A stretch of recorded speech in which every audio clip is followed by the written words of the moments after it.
Ya, pemirsa, industri besi dan baja hingga saat ini dinilai telah memberikan kontribusi besar terhadap pertumbuhan ekonomi nasional. Bahkan Indonesia saat ini telah berhasil menduduki peringkat keempat negara eksportir besi dan baja terbesar di dunia.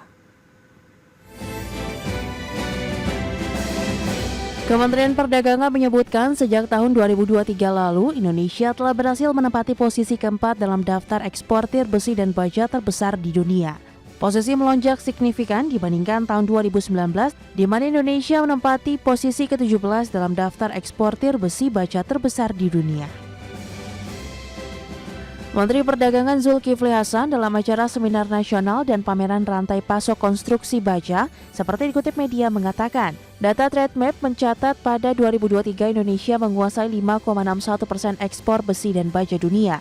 Dan di atas Indonesia ada Jepang dengan pangsa pasar sebesar 6,42%, Jerman 6,95%, dan di posisi teratas yaitu China sebesar 14,57%. Dan salah satu kontributor terhadap pertumbuhan kinerja ekspor produk besi dan baja Indonesia adalah PT Gunung Raja Paksi Tbk, perusahaan baja swasta terbesar di Indonesia. Emiten berkode saham GGRP dan juga anggota Gunung Steel Group ini telah memiliki pengalaman lebih dari 50 tahun di industri baja. GGRP memproduksi hingga 1.200.000 ton baja berkualitas tinggi setiap tahun dan disertifikasi oleh organisasi sertifikasi lokal dan internasional. Perseroan juga telah menerapkan strategi dan inovasi dalam meningkatkan efisiensi, produktivitas, kualitas produk, dan layanan, serta tanggung jawab sosial perusahaan yang menjadi aspek penting untuk keberlanjutan perusahaan guna menghadapi peluang dan tantangan di tahun 2024. Dari Jakarta, Tim Liputan, IDEX Channel.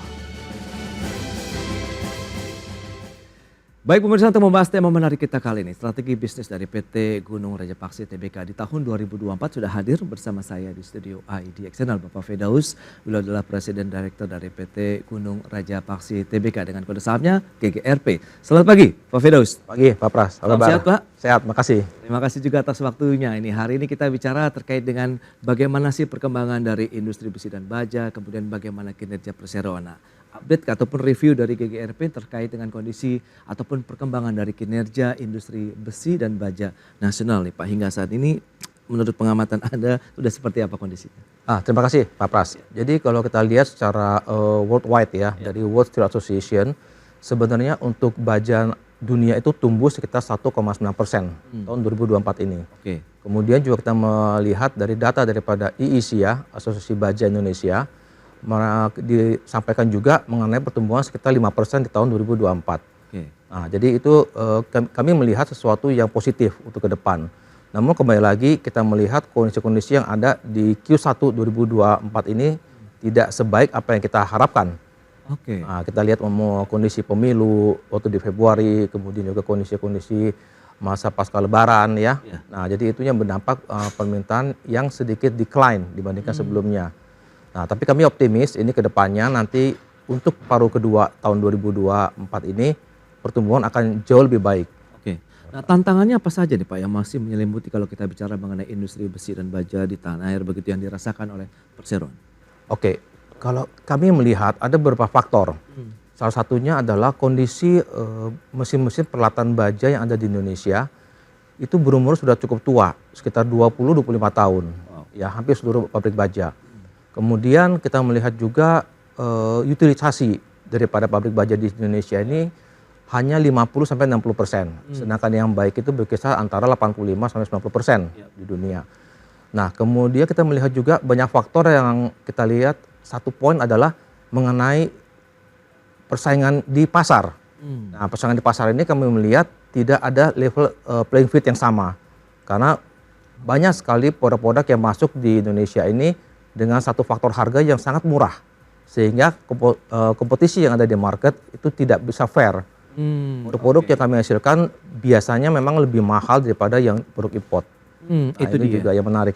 Ya, kendala berarti yang dialami tidak hanya industri besi dan baja, tapi ada beberapa sektor usaha lain begitu terkait dengan serbuan dari produk-produk impor tadi begitu ya di Indonesia. Wow. Nah, lantas bagaimana update dari kinerja produksi besi dan baja perseroan sejauh ini kalau memang tadi tantangannya dari serbuan barang impor, kemudian tadi di kuartal 1 ada beberapa momentum lah yang membuat akhirnya tingkat konsumsi juga menurun ini, Pak Firdaus. Ya, terima kasih Mas Pras. Jadi kalau kita lihat untuk GGRP sendiri, tahun 2023 kemarin, kami masih membukukan keuntungan 37,9 juta US dollar. Dengan net sales kita sekitar 710 juta US dollar. Oke. Kami bisa memaintain pendapatan dan juga dengan margin gross profit kita naik juga ya 11,1%. Oke. Kemudian juga aset kami juga naik sekitar 3,5%. Nah, yang menarik dari sini adalah kita melihat konteks-konteks karena kami produksi baja kita 1,2 juta ton setahun. Wow. Nah, namun kondisi kita sekarang utilisasinya hanya 50-60%. Jadi masih ada room untuk improvement sebenarnya. Ya, ya, Nah, kembali lagi kami mengharapkan bagaimanapun juga seperti kami jelaskan kondisi daripada equipment daripada manufacturing ya, yang sudah harus kita improve, revamping dan sebagainya. Dan kami juga melihat bagaimana pemerintah juga bisa membackup kita, melindungi industri dalam negeri. Ya, ya. Nah, ini yang menarik utama, Mas Pras. Iya, bagaimana kita bisa melihat supaya ada perlindungan juga terhadap industri dalam negeri untuk bisa mencapai ke dalam pasar yang kita nanti akan coba masuk. Oke, nah utilisasi Anda katakan tadi 50 sampai dengan 60% begitu ya. Nah, ini nih kaitannya dengan tadi kondisi mesin yang dimiliki juga dalam kondisi yang mungkin sudah masuk masa tua begitu atau sudah ada regenerasi? Oke.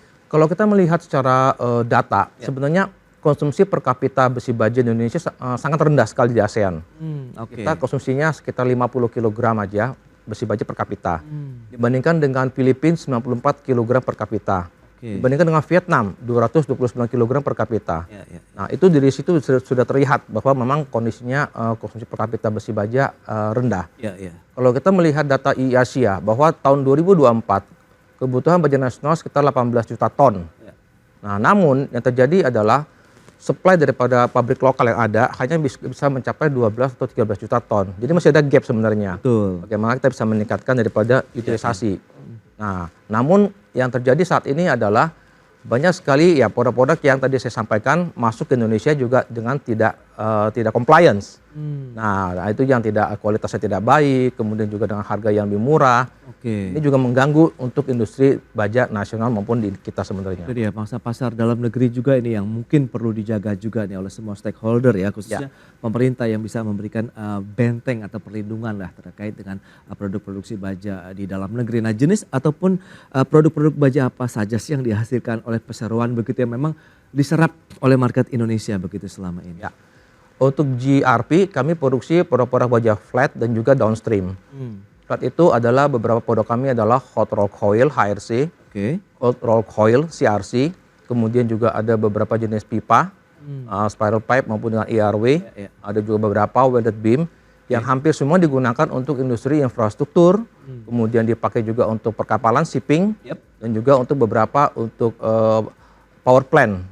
Kami juga ada supply ke beberapa customer kami, PLN dan sebagainya. Ada yang dieksportasi Pak?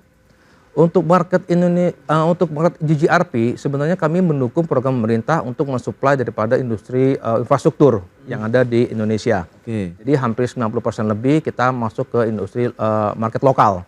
Nah, sisanya lagi sekitar 5-6% kami fokuskan untuk pasar ekspor. Nah, wilayah mana saja yang mungkin selama ini menjadi backbone? Kalau tadi memang pangsa pasarnya terbesar adalah di Indonesia nih, Pak Firdaus. Jadi kalau kita melihat konteks daripada local market ya. Local market itu sebenarnya kita melihat infrastruktur itu masih berkembang sekitar 6-7%. Kemudian kita bicara lagi untuk otomotif masih berkembang sekitar 3-5%. Dan properti sekarang perkembangan cukup baik sekitar 4-5%. Nah, jadi beberapa tadi yang kami sampaikan masih cukup bisa mendukung kami untuk dalam tingkat penjualan. Nah, kemudian juga kita melihat sekarang untuk IKN, terutama untuk IKN ya. Data yang kami dapat dari IISIA, kebutuhan baja di sana sekitar hampir 9 juta ton gradually ya. Jadi itu juga momentum yang baik jika industri dalam negeri bisa juga terus membantu untuk mensupport daripada kegiatan pembangunan di IKN. Ya, ini kue baru begitu kalau kita bicara mengenai IKN. Lantas proyeksi apa yang sudah mungkin disiapkan manajemen begitu untuk melihat potensi besar di IKN? untuk IKN kita melihat adalah konteks daripada program-program yang disebut dengan green environment. Green environment itu ada produk-produk yang sifatnya adalah low carbon emission, nah, kemudian juga dekarbonisasi. Nah, di mana kami GRP juga 2 tahun lalu sudah menerapkan konsep-konsep yang disebut dengan ESG, Environment, Social and Governance. Ini juga menarik karena konteks ESG ini sebenarnya masih tergolong baru di dunia perbajaan ini, industri baja.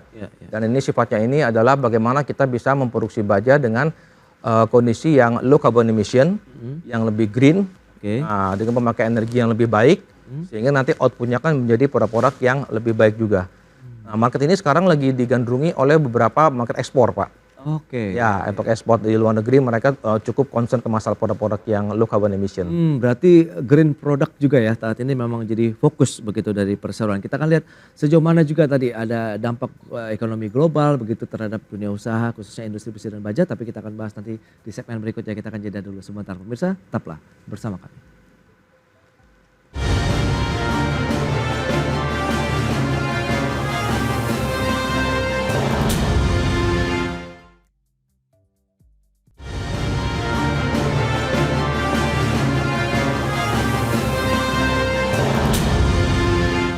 Ya, terima kasih Anda masih bergabung bersama kami dalam Market Review. Pemirsa, berikut ini kami sampaikan data terkait dengan negara-negara eksportir ini dari produk besi dan baja dunia yang tadi di awal sudah disampaikan bahwa Indonesia sudah berhasil menempati posisi keempat.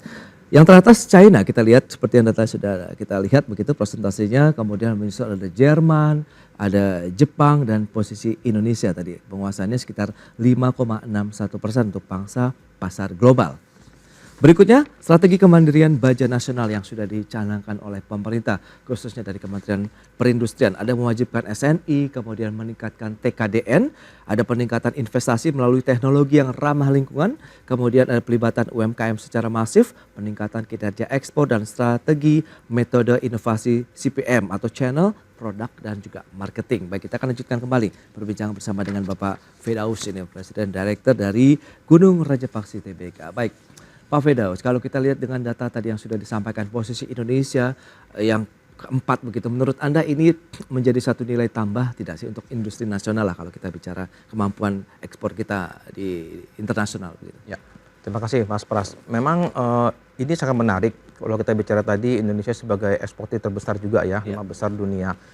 Kami melihat pemerintah sekarang sudah mulai melakukan beberapa aktiviti untuk memprotek atau melindungi industri dalam negeri.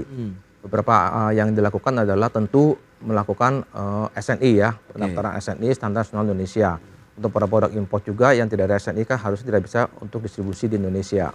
Kemudian TKDN ya, tingkat kandungan dalam negerinya ya, lokalnya itu diperbanyak ya, diperbanyak sehingga nanti bisa untuk supply untuk produk-produk di IKN juga sebenarnya. Nah, yang menarik sekarang yang poin 3 adalah mengenai perlindungan disebut dengan trade remedies. Trade remedies itu adalah suatu perlindungan terhadap produk yang ada di Indonesia, baik itu terhadap safeguard maupun anti-dumping. Nah, tadi gambaran yang Mas Pras sampaikan sangat benar. China adalah salah satu produsen baja terbesar di dunia. Ya, mereka bisa mengambil hampir 55% market share total produksi dunia. Hampir 1,1 miliar ton per tahun. Namun yang terjadi adalah ekonomi Cina dalam waktu 3 tahun terakhir ini itu menurun. Menurun ya dengan adanya mungkin krisis ekonomi juga. Perang dagang dengan Amerika. Ya, jadi ini semua terjadi perang dagang semua. Jadi akhirnya apa yang terjadi? Mereka tetap produksi akan masuk ke market-market yang lain dengan harga yang lebih murah. Nah, inilah yang terjadi di hampir negara ASEAN ya. Nah, produk-produk China dumping masuk ke negara-negara tersebut. Nah, sehingga kita tetap berhati-hati dalam hal ini. Nah, jadi kita harapkan juga selain ada beberapa proteksi atau mungkin perlindungan yang dilakukan oleh pemerintah, seperti tadi ada safeguard, ada mungkin anti-dumping, kemudian pelaksanaan mengenai SNI, TKDN, itu sangat berguna dan yang penting adalah bagaimana kita juga memonitor di lapangan. Sesuatu diimplementasi tanpa ada monitoring di lapangan, ini juga tidak efektif nantinya, Mas Pras. Nah, jadi kita harapkan kerjasama dari semua stakeholder lah, dari pemerintah, kementerian terkait, kemudian asosiasi. Mari sama-sama kita ke lapangan juga lihat bagaimana keadaan sebenarnya Oke. Nah, sehingga kita tahu kira-kira apa yang perlu kita antisipasi. Nah itu dia. Keunggulan kompetitif apa berarti dari produk lokal kita, dari GGRP lah begitu dibandingkan dengan produk impor tadi yang mungkin ya tidak masuk SNI kah atau TKDN yang juga masih dipertanyakan begitu. Ya, untuk produk-produk Gunung Raja Paksi GRP, sebenarnya kami sangat concern terhadap quality. Quality produk yang kami dari awal selalu menekankan membeli produk yang berkualitas. Oke. Karena kualitas kami bukan hanya untuk SNI atau TKDN saja, kami juga ada Japanese Standard, JIS, kami juga ada American Standard, ASTM, dan beberapa produk-produk yang sifatnya adalah untuk supply ke green building yang ada di luar negeri. Jadi ini sesuatu yang sangat menarik. Pada waktu kita masuk konteks-konteks yang high quality product, tentu saja butuh suatu proses. Nah, prosesnya panjang ya, mengenai analisa mengenai proses produksi kita, pemakaian energi, sehingga yang terjadi adalah cost-nya lebih tinggi, akan lebih tinggi. Jadi harga produk yang kita sampaikan kepada masyarakat lebih tinggi, tapi kita ada garansi, ada kualitas. Betul. Nah, sedangkan yang terjadi di market saat ini adalah perang harga. Yang terjadi adalah harga murah. Harga murah dengan harga murah sekian rupiah per kilo, customer beralih ke harga murah. Karena concernnya adalah budgeting. Oke. Nah, budgeting suatu project yang harusnya sekian. Nah, jadi ini menjadi concern kami juga sebenarnya. Oke, tantangan tersendiri juga karena kan kita belum bisa menjamin kalau memang tidak ada SNI, tidak ada TKDN ataupun sertifikasi ya terkait dengan produk-produk yang dipasarkan di Indonesia. Nah, lantas menurut Anda bagaimana dengan kebijakan, keberpihakan pemerintah lah terhadap pelaku industri besi dan baja sendiri sejauh ini? Karena kan tadi kita butuh anti dumping, kebijakan-kebijakan safeguard begitu. Ya, selama ini kami melihat beberapa kebijakan yang diberikan pemerintah sudah cukup baik. Nah, kembali lagi tadi implementasi di lapangannya yang kita mesti lihat. Nah, jadi kembali lagi mereka sudah memberikan beberapa proteksi ya. Tadi sampaikan safeguard, kemudian kita ada anti dumping, kemudian ada beberapa yang lain. Namun yang kembali bagaimana kita lihat di lapangan seperti apa. Karena yang terjadi di lapangan justru itu yang menarik tuh. Banyak kondisi-kondisi yang kita mungkin tidak bisa melihat secara nyata. Nah, jadi itu kami harapkan juga dengan adanya peninjauan ke lapangan bisa melihat industri-industri seperti apa yang baik, industri-industri apa yang kurang baik, yang tidak sesuai, sehingga nanti ada concern bahwa mari kita perbaiki sehingga nanti industri kita dalam negeri bisa menjadi tuan rumah bagi pembangunan kita. Nah itu dia. Lantas kalau bicara mengenai insentif, kebijakan apa yang saat ini diharapkan dari sisi bahan baku kah, kemudahan untuk kita dapatkan, kemudian energi yang cukup besar juga kan kalau kita bicara mengenai komposisi terbesar untuk biaya operasional. Ya. Terima kasih Mas Pras. Jadi memang kondisi untuk pabrik baja saat ini energi menjadi sangat penting dalam proses produksi kita. Jadi kita mendengar bahwa HGBT kan harga gas ya, yang sekarang kami mendengar akan diperpanjang kembali oleh Menteri Keuangan. Ini sangat membantu untuk produksi kita ya di industri kita. Kemudian juga mengenai PLN juga kami harapkan juga mereka juga sekarang harus beralih ke produk-produk yang sourcingnya yang lebih green. Nah, sekarang banyak sekali hampir 70% sourcing PLN masih memakai batu bara. Nah, power plant ya. Jadi kita harapkan ke depannya mereka bisa beralih sehingga dampak terhadap industri kami juga jauh lebih baik mengenai penurunan daripada gas rumah kaca. Itu dia. Lantas exit strategi dari manajemen sendiri perseroan begitu untuk menyikapi tantangan di industri ini gimana tuh Pak? Iya, jadi tentu pertama kali kita melakukan efisiensi daripada production kita. Karena kan beberapa equipment sudah cukup tua ya di industri kita ya. Efisiensi, kemudian kita juga melakukan optimalisasi dengan pemasangan beberapa mungkin digital, mungkin sistem di operation. Karena tanpa ada digital sistem yang ada, kami agak sulit untuk melakukan suatu evaluasi proses yang terjadi, kenapa terjadi downtime dan sebagainya.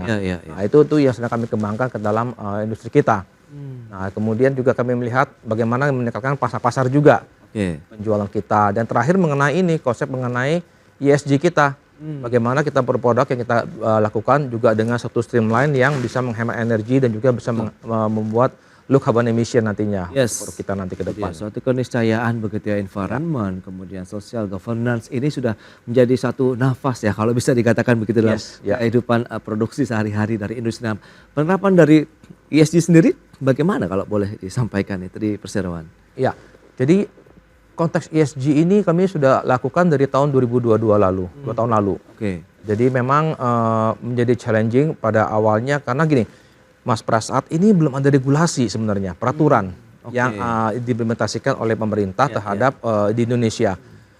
Saran kami adalah alangkah baiknya dibuat suatu regulasi payung hukum, kemudian dibuat suatu roadmap. Roadmap mungkin untuk 3 tahun pertama seperti apa, 3 tahun kedua dan selanjutnya. Sehingga nanti kawan-kawan industri ini aware, wah berarti kita mesti persiapan dari sekarang. Ada panduannya. Iya, kalau enggak nanti mereka pikir nanti aja dah, ini kan volunteer aja kok. Nggak penting bagi kita. Nah, ini yang saya pikir kami pikir harus kita coba terapkan. Karena kalau enggak nanti akan ketinggalan nanti dengan negara-negara lain. Mereka udah siap seperti Jepang, Korea. Mereka udah siap sebenarnya 2050 akan net zero emission. Itu dia. Nah, manfaat apa nih kalau menurut Anda potensinya ke depan dengan penerapan ESG yang sudah dilakukan sejak 2022 lalu nih? Paling besar sebenarnya captive marketnya itu ekspor, Pak. Saat ini untuk negara-negara Asia, Australia, New Zealand, USA, Kanada itu sangat menerapkan produk-produk yang sifatnya green building. Nah, dengan adanya market ekspor yang baik ini, tentu kita punya potensi untuk supply ke mereka. Nah, jadi satu itu. Kedua juga kita melihat ada potensi mengenai bagaimana perusahaan-perusahaan luar melihat kita, lender-lender, banking. Kalau ada suatu perusahaan yang bisa menerapkan ESG, tentu punya nilai tambah yang lebih baik. Tidak ada hanya financial report yang positif, tidak hanya mengenai sustainability, tapi ada ESG-nya. Karena kita bicara suatu perusahaan dengan long term ya. Betul. View, Berlanjutan juga ini yang perlu dijaga. 10 mungkin 15 tahun ke depan.